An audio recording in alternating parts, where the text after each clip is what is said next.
Hi all, this is Raul. And this is Agata. And this is Sci-why.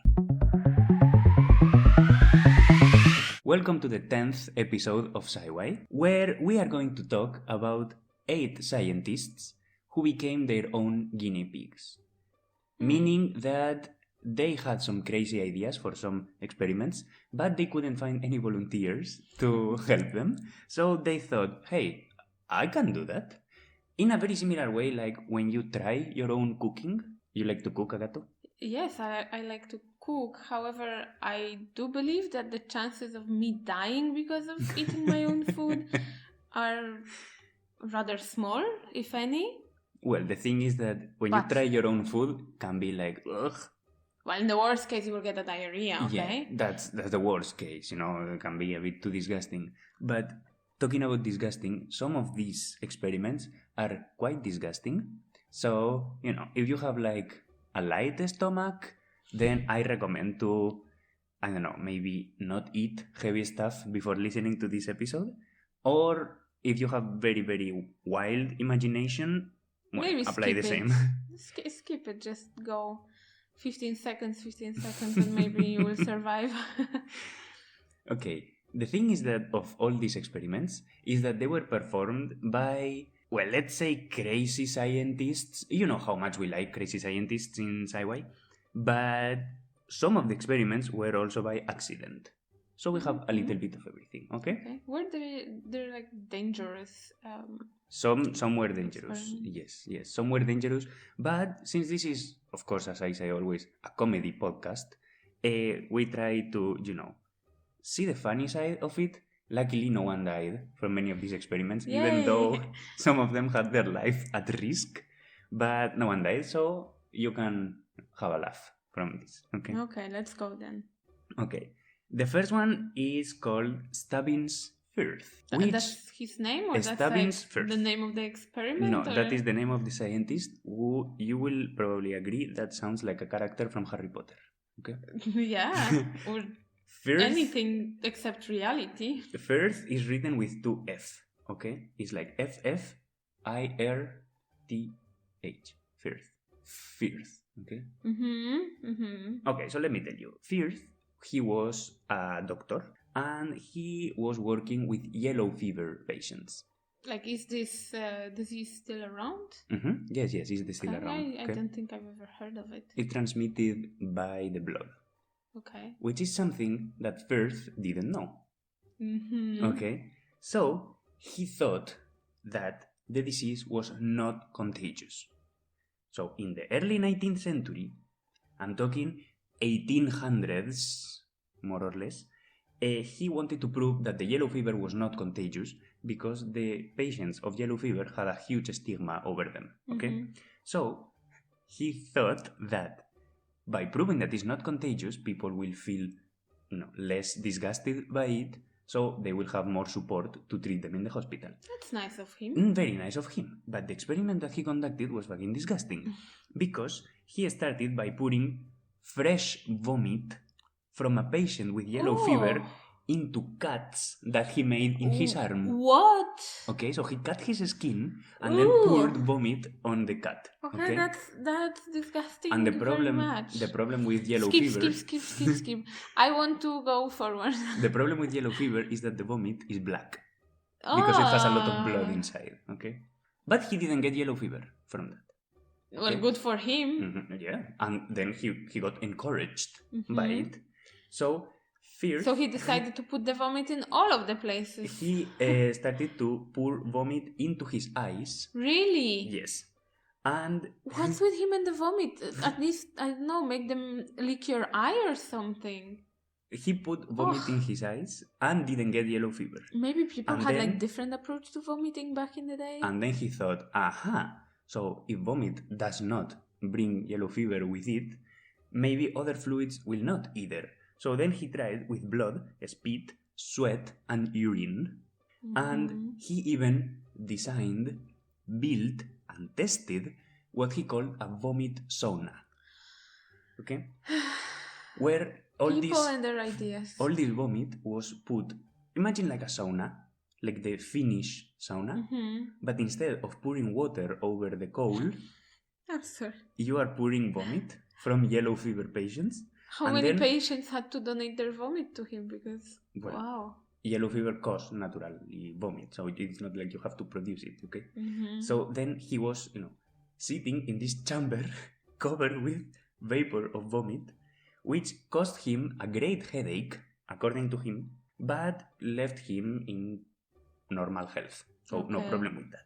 Finally, he took the final test, which was drinking the vomit. Oh yeah! Okay. First, why? First in the shape of a pill, okay? Like a capsule? Like a capsule, yeah. Like a pill, like some kind of... matko. And then just drinking it straight from the patient mouth. Oh! Okay. Still, in none of these cases, even it's revolting, he didn't get yellow fever at all. Nothing. Zero. And he didn't vomit it back. Well, we don't know how disgusted he felt. What a guy. Yeah, insane. So, he thought that his case was proven. That yellow fever is not contagious. Aha. Boy, was he wrong. He was really, really wrong, because yellow fever, it is contagious, but only through the bloodstream straight. Okay? So it has to be injected in your bloodstream to be contagious. So this was proven by another self-experimenter, Jesse Laser, who allowed himself to be bitten by a yellow fever infected mosquito in the 1900s. Okay, so almost a century later. So for almost a century, it was thought that yellow fever was not contagious until this Jesse Lancer allowed himself mosquitoes to bite him, carrying yellow fever. And he didn't get it either. How was it possible? Well, it was possible because obviously they didn't put enough of the disease in his bloodstream. Ironically, he did get yellow fever by a mosquito that was not part of the experiment. Okay? So, it was a wild specimen that bit him and then he got yellow fever. Okay? So, that was the first one. How are you feeling? Good? We started strong. Yes, and that was very unexpected. I don't know what to say. I am puzzled, I think. I think that he was very brave and he could not be stopped, eh? Like, don't tell him otherwise. Either he was crazy or he really, really cared about his patients. Well, they say that, genius takes a little bit of crazy. But there is a difference between being a crazy genius, like, I don't know, Einstein, and leaking vomit from a patient. Yeah, like, I don't really... like, to some extent, I think it's great that he checked that, but also I don't think there are many chances of you drinking vomit someone had to. Of someone sick. I imagine it like when they are doing... Like, you could check, like, if you sneeze at me, will I get it? Because that happens. Or, like, if I drink from the same glasses at you, if I use the same syringe... Well, okay. You have to realize that also in the early 19th century, people were way more dirty than nowadays. But for fuck's sake. How often someone vomits into your mouth? I imagine him drinking the vomit like when in Harry Potter they drink the polyjuice potion. Okay, so let's jump to the next one. Number 2. Number 2. His name was August Beer. Okay? Not beer like in the alcoholic drink, but B-I-E-R. Beer. Still better than the previous. He was German, and in the year 1898, he invented the spinal anesthesia. Okay. That's useful. Which involved, hold on to your butts, injecting cocaine to your spinal fluid.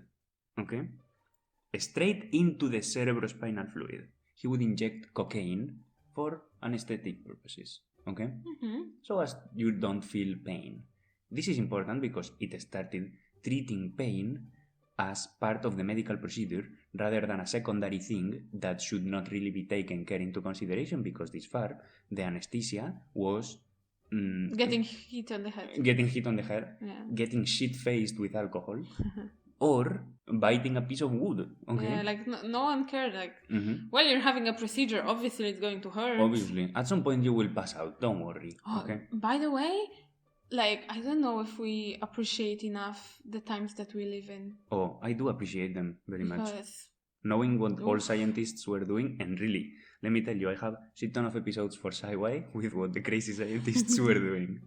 So, this was really, really important because it wanted to be effective, take the first steps into this field, but the point was why they had the old scientists this concern with cocaine. It's like, oh, don't worry, you just probably some ghosts in your blood, have some cocaine.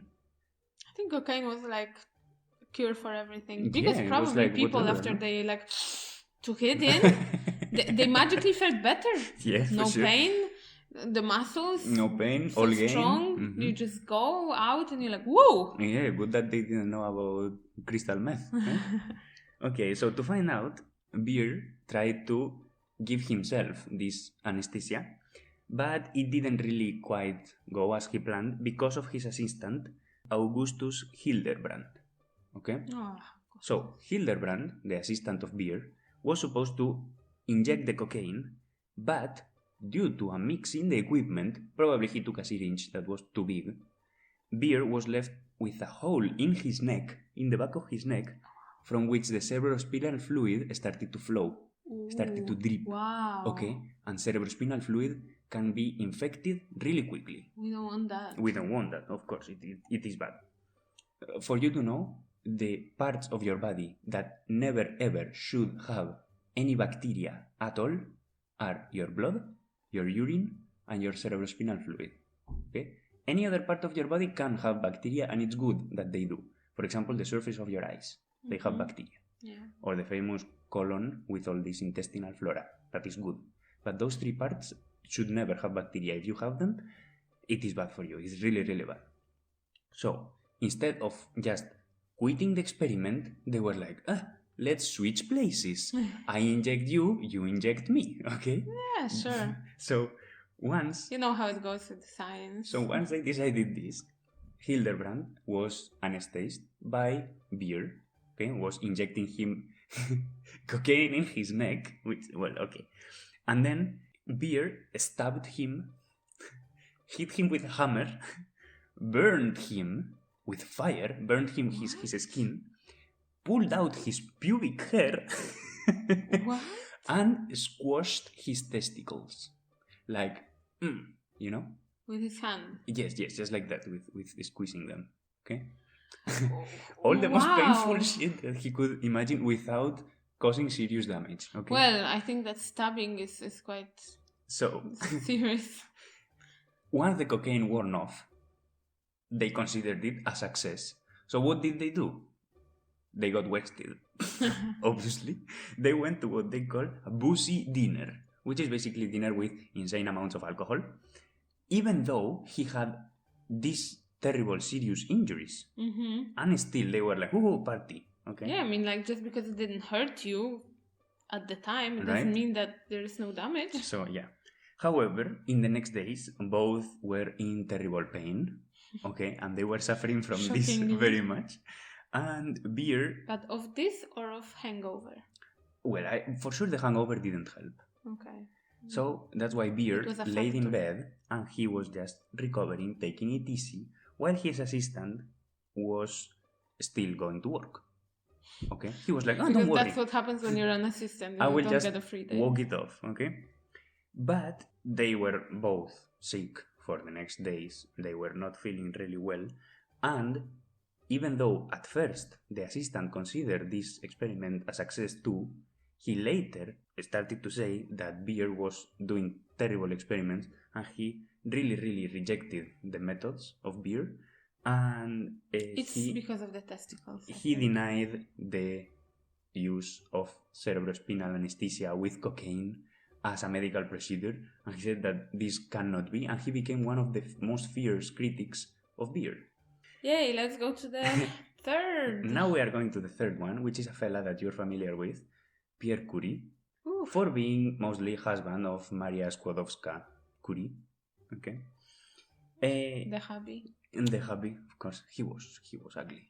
He was really ugly. So, it turns out that in June 1903, Pierre Curie rolled up his sleeve during a meeting of the UK Royal Institution and revealed a burn wound in his arm to the audience that were there to listen to him. Okay? Mm-hmm. So he had this terrible burn on his skin, and he said that the burn was caused by radium salts. Look, guys, look what I have. Isn't it cool? I did myself. Which he said that he applied to his skin, covered with a bandage for 10 hours, more than 50 days earlier. Mm-hmm. Okay? And then he just showed this burn. And everyone was like, politely clapping, like in golf. Okay? And during his demonstration, Curie even dropped some radium on the desk that he was giving lecture at. I thought that the audience. Like, there guys, like candy, no? Burns for everyone. So, he poured some of these radium salts on his desk, that the desk is kept in a museum nowadays, is still poisonous, and has to be kept under, behind these concrete walls. Wow. Because the radiation is still there, is still poisonous, which is something that they didn't know at the time. Okay? I can only imagine. Yeah. I guess if he knew, maybe he would be a bit more careful with his shit. That's the thing, that we cannot really blame them because they just didn't know. Yeah, however, if you are treating with a substance that burns you, maybe you should be a bit more careful, yeah, and if you don't rather really than, how know about I it, apply it to my skin? Like, what the fuck, what are you thinking, bro? If you don't know it, then maybe you should not trust it completely. But that's for just example, my guess. Take it with a pinch of salt. So, Pierre and his wife, Maria, they hope that the radium burning effect might be useful in the treatment of cancer. Mm-hmm. Which, there was something there, they kind of knew it, okay? However, the radiation, ironically, just gave you more cancer, okay, rather than curing it. So, also, the Curies were experimenting with other chemicals that also were radioactive, like polonium, and they were getting slowly poisoned every day during their work and their research. The problem here is that both, because of this, they were constantly ill. They had terrible health. They were constantly feeling sick, tired. They couldn't sleep. Not being a scientist is so much more pleasant. And, well, they said that the medicine use of radium was there, but they didn't find it yet. And because of their research and blah blah, and the discovery of other substances, other characteristics of the radium and all this, they won the Nobel Prize. They shared the Nobel Prize. Pierre Curie, he died because he got run over by a car. Okay? However, he was thought to have cancer himself. Yeah, like imagine that you work with all those substances and everyone is like, oh, this guy, he's going to die because of cancer, he's going to die of poisoning, this guy is going to die because something will explode, and then he just dies in a regular car crash. Yeah, he was crossing the street. Life, no. He was crossing the street, and then this cart or carriage with horses just ran over him. Those were the days, not so safe to cross the street. Sure. But don't worry, because Marie, she did die of cancer. At least one of them fulfilled the expectations. That makes sense, no?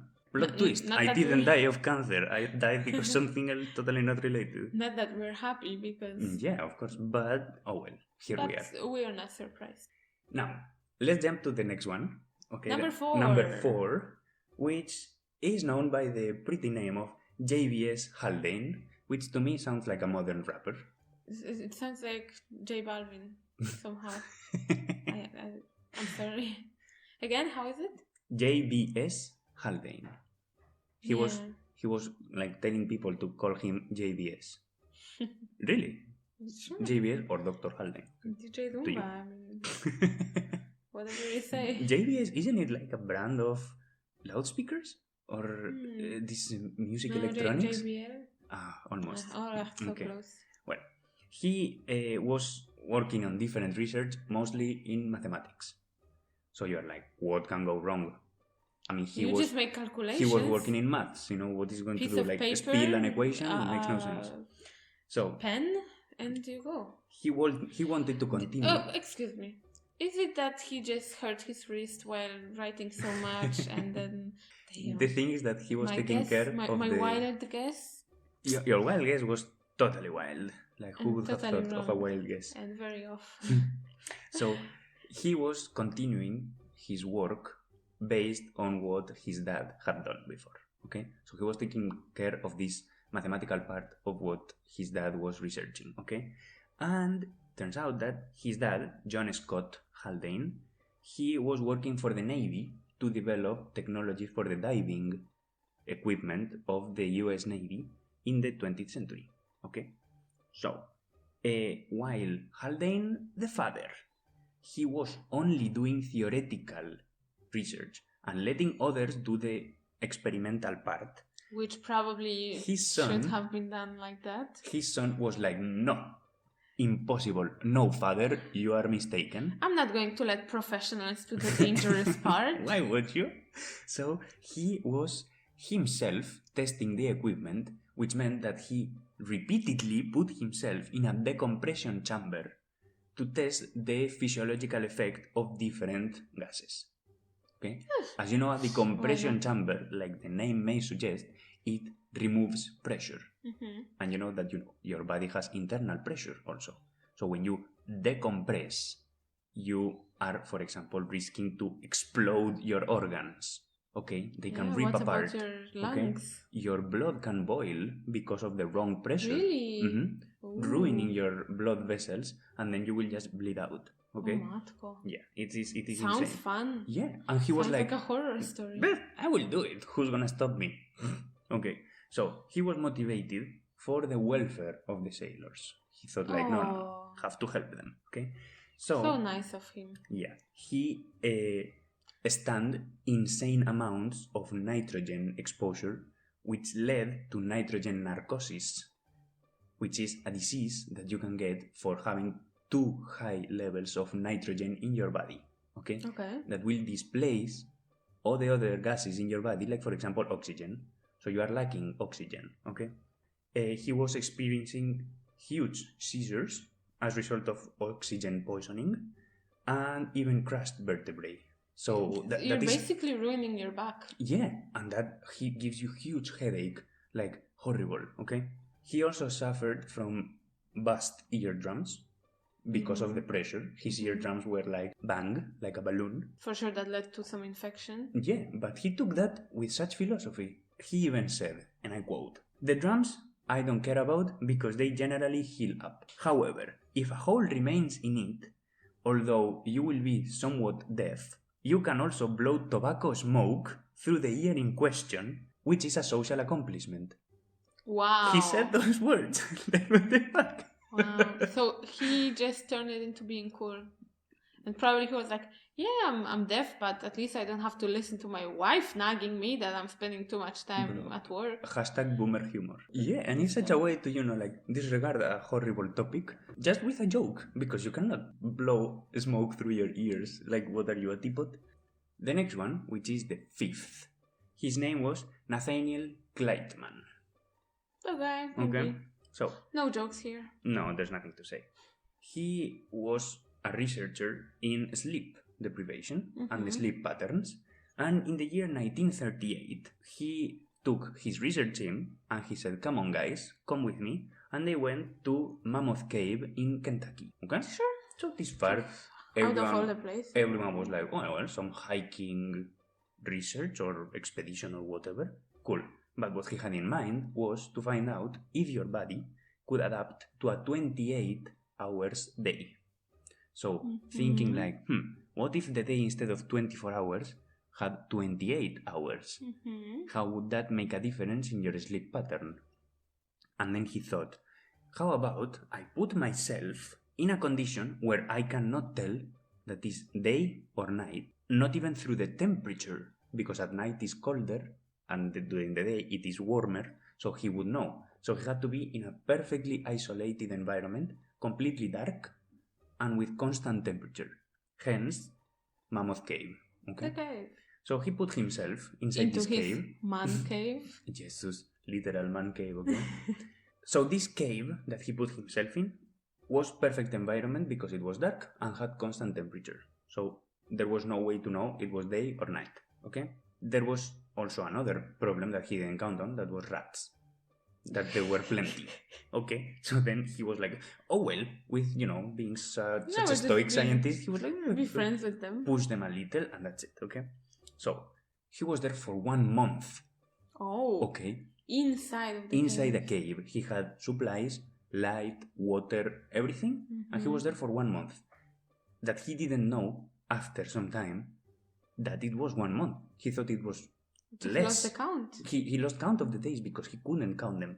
However, he was writing down when he went to sleep and when he woke up, okay? Even though he had so problems with counting the days, his sleep cycle stayed more or less the same, which was very important to discover the circadian rhythms. Yeah, that your body has kind of inner clock. Which was then used for workers and miners that were working underground or in extreme conditions to keep them safe. Okay, cool, eh? Yeah, not bad. Next one was pretty famous. His name was Albert Hoffman. Number 6, Albert Hoffman. Another German. Welcome. Oh, sorry, he was not German. He was Swiss. Okay, he was a chemist working in this lab with all these drugs and stuff. Your kind of thing. Yeah, my kind of thing, really. And not really, because he was by accident discovering LSD, also known lysergic acid diethylamine. Maybe he was just so bored in the lab that he was like, oh, let's have some fun. Like with so many other experiments, it was by accident. Okay? So, he was trying to find some medical uses for some fungi. It was the year 1943. Not particularly known for being very clean person also. He spilled some of this acid on his skin. Like it landed on his hand and then apparently got absorbed through the hand. But I thought that he was just like, who cares? Licking and then... There you have it. Like, there you have it, because that is exactly how they discovered saccharin. Okay? In a not related experiment, another different scientist, he also spilled some stuff on his hand, and then he just licked his fingers and was like, bro, this tastes sweet. And then he discovered saccharin. Okay? Amazing. So to be a scientist. It was common back in the day and that you spill stuff. Ooh, the health and safety regulations. Wow, bro, excuse me. Who cares? We've been so long without them, we don't need them, eh? So it was common that you spill stuff and then you just lick your fingers, like, okay, whatever. So, he just, was working in his lab, spilled, and then licked his fingers, or it got absorbed through the skin, and he himself said that... Was tripping. He mentioned it as, I sank into a not unpleasant condition. Okay, that's not one unpleasant, to call meaning it. that is pleasant, okay? So he said that he saw beautiful colors. He took a dose in the second time, a dose that was way too high, like way too much dose, which led him to really, really long effects. And instead of being just a couple of drops in his on his fingertips, he drank way too much. Like, it was insane amount, like 200 times, I think. 200 times what this recommended to take for a trip. Glass. Yeah, and he was tripping for 15 hours. Wow. Okay, he took it just to try what would happen. He jumped on his bicycle, and then on his way home, he said that he had never ever in his life felt happier. And that this feeling accompanied him for the rest of his life. So that's not bad. Yeah, I mean... But the thing is that he took so much that the effects lasted so long. Well, I believe that there are some studies that prove that taking psychedelic drugs is a good treatment, and that it can improve the mental health of many people. And to taking them in one time only, it is enough for to influence the individual. So later they will remember this event. Later in their life. The life is worth living because remember that one time I was tripping and the sky was pink. And to see them, realize things that they didn't see before, knowing them better or something like that. But he was not alone, Hoffman, because there was an American chemist called Alexander Shulkin who ingested other chemicals, including MDMA. In the street is known as ecstasy. Okay. I know only the street name. And he wanted to use it in psychotherapy. Okay, so to give to patients with some different psychosis, give them a shot of MDMA and maybe you will get better. Which started... Let's see what happens. Yeah, it started the use of drugs for psychosis instead of the motherfucking lobotomy, remember? Yes. Exactly. So, there was another called Timothy Leary who experimented with LSD on himself, and he wanted to put it to test with alcoholism. So instead of giving alcohol to alcoholics, he would give LSD to alcoholics, thinking that then the alcoholism would be cured. Yeah, because you will not need it anymore. Yeah, so then you are changing one addiction for the other, because why not, Coming back to Hoffman, later in his life, he started to take psychedelics as a way to spiritual enlightenment, which is also something that Timothy Leary was doing. So one might argue that maybe testing LSD on some psychotropic drugs on yourself can make you want more, therefore turning you into an addict. But the thing is, I guess, in dispute. Well, I'm not a big fan of drugs. So I would always say if you don't need it, there are many other ways to have fun. Yeah, and well, even though Leary and Shulkin, they took drugs, these psychedelic drugs, on purpose, Hoffman didn't. It was an accident in the first time. So here you have it. He experimented on himself just by accident, which, back in the day, it was way more common than one might think. So yeah. Now let's go to number 7. Yeah, number 7. Very common name, Barry Marshall. Not just a regular guy. Yeah. He was a junior doctor in medicine, of course, doctor in medicine. And he thought that everyone was mistaken about the cause of stomach ulcers. Okay? So he got himself a stomach ulcer. Almost. Yeah, really. Because everyone thought that ulcers were caused of lifestyle. Drinking too much alcohol, eating too much spicy food, or not having a proper diet with enough fruits and vegetables, which can cause ulcers. But this guy, Barry Marshall, he wanted to make sure. Okay? So he was like, let's try, because he was doing some experiments with the bacteria Helicobacter pylori, which is part of the bacteria that are naturally in your organism. And he thought that having too much of this bacteria would cause an ulcer. And that was the starting point of the ulcers. Okay?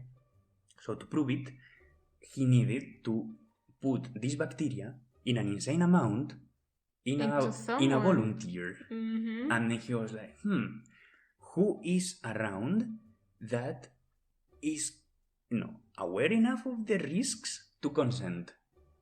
And then he looked in the mirror and he was like, oh. And he says, quote, I was the only person informed enough to consent. So he said, okay, let's do it. Also, interesting thing is, if you're your own volunteer, then you always are there to be controlled. Yeah, and there's no one to blame but yourself. What are you going to do? Sue yourself? Yeah, if you're going to fail, all you have to do is just don't publish the results, and no one's gonna know. They're gonna know. They're not gonna know, because they will be like, oh my god, you have ulcers, and you're like, yeah, I'm a sick man. Yeah. And I gave them to myself on purpose mustard. because I'm stupid. So I'm waiting to see how it turned out, whether it's oh no, I'm stupid, or oh no, I am a genius and I changed the medicine. You know this new social figure that is called the Schrodinger's idiot, that will decide whether their comment was a joke or not based on your reaction? Yes. So there is also the Schrodinger scientist who will decide to publish or not their results based on whether they are a success or not. Okay? So he said, let's do this. And he applied it all the way through, to the point that he didn't say it to the hospital ethics committee, because all experiments have to be approved by an ethics committee. And he was like, no. It's just me. It's just, me at home, fooling around like a silly goose. So he ingested the bacteria in the shape of a pill, And like he literally swallowed the bacteria in compressed state, and he was perfectly fine.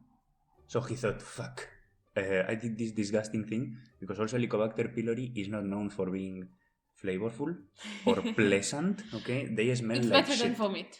Oh. It's much better. However, vomit, it hasn't disappeared from this story because he was good for 3 days after taking this bacteria, and then he began vomiting. Yay, okay? We'll come back to it. Yeah, and his wife complained that he had putrid breath. Like, already the word putrid sounds terrible and disgusting. So imagine that suddenly your husband has this rotten smell in his mouth. So, yeah. No kisses for you, eh? Disgusting. Then, 10 days later, he did a biopsy on himself, and he saw that actually the bacteria had infected his stomach and that he had gastritis, which led to ulcers. So after all, he was right. It was a success. Super.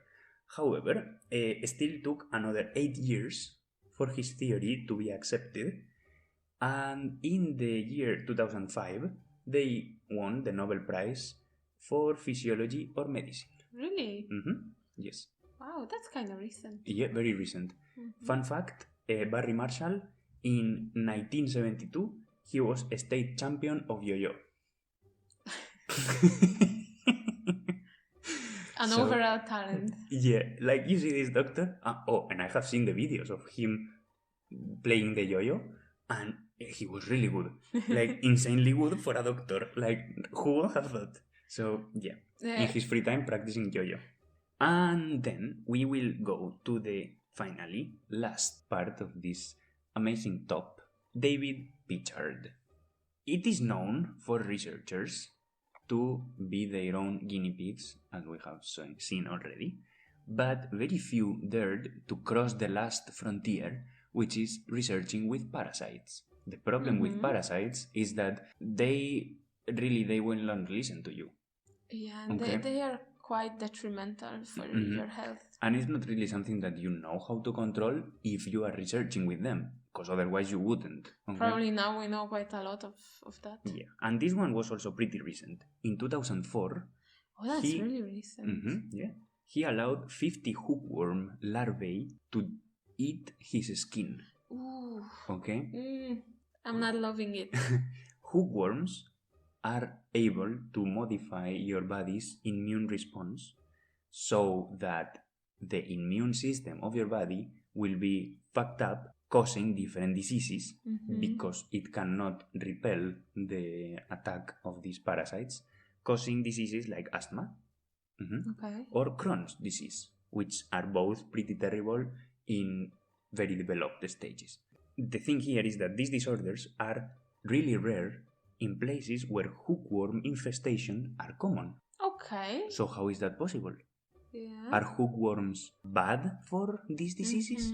So there must be a relation. Do they trick your immune system, or your immune system has to learn how to deal with them, therefore getting through other things better? Yeah, so the thing is that he not only did it on himself, but he convinced others to do it too. We're like, hey guys, let's do it together. Like, let's have some smoothie and then some parasites on us. Ay, Davy. Naughty. So he infested other people in his laboratory with hookworms who can survive for a decade in your body, just like that. Cool. But lucky for them, they are easy to kill with the proper drugs. So having the proper medication will kill these parasites. Medicine, exactly, because if this was done in 2004, if it was done in 1804, then probably not. So probably here we are, would be less successful. And what he said about this was, quote, "They itch quite a bit when they go through the skin, but become really troublesome when they reach the stomach." Yeah, the different stages. That's what he said about this. So we have reached the bottom of this pit. Which one was your favorite? I really like the vomit guy only because the massive balls that he had to go through all that disgusting stuff, and doing with the like proudly, with his chin up, Yeah, I mean, you like started by hitting me in the face with a pan. With that one. That's how it felt. That was something, indeed. I don't know if I would call him my favorite. Well, for sure. I mean, he had some massive balls. I like the LSD guy because, like, his experiment was like kind of positive. Because yeah, he was a free spirit. Yeah. Well, and so this has been all for this week. I hope that you all had as much fun as I did researching this. We hope all that vomit didn't scare you off. Oh, Jesus. Well, if you survive the first part of this podcast, then the rest goes just by itself, it's like nothing. After all, it's all physiology. We are humans, things happen. Yeah. You know how it goes. And, if you wish, you can leave us a comment with which one was your favorite, or if you have some to suggest, in our Instagram, which is Sci.y.podcast. Exactly. And we will see you next week. Yes. So don't try to experiment too much on yourself. Yeah, leave it to professionals to experiment on themselves. Okay. I dzięki pa. Dzięki pa.